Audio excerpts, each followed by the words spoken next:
Имаше чувството, че го следят. Шумовете на гората отекваха странно. Изведнъж се оплаши.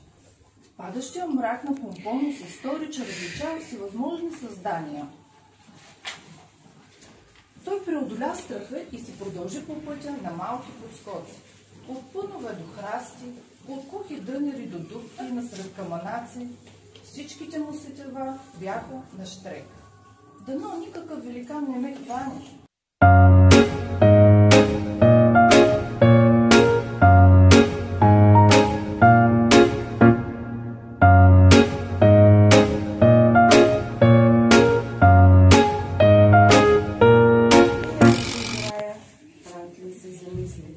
Обикновено играе на построй от камъни с мечето, каза той.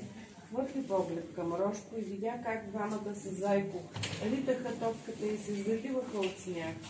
Но, що мечето играе с Зайко, значи аз мога да играя с теб.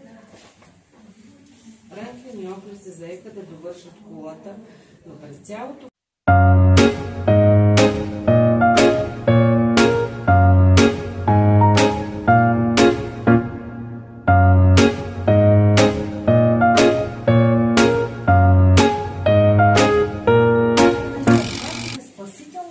ето ги лодките.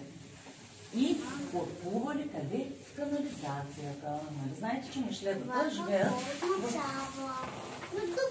Ами оплашили са, че някакъв човек е дошъл и веднага са тръгнали да се спасяват, да се намерят друго местенце.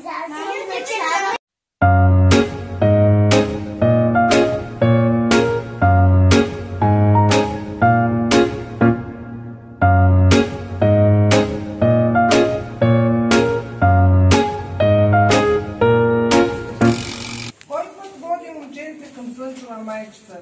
Ще върви все нататък, дето слънчо изгрява. Живо да си, момченце, на добър час петленце.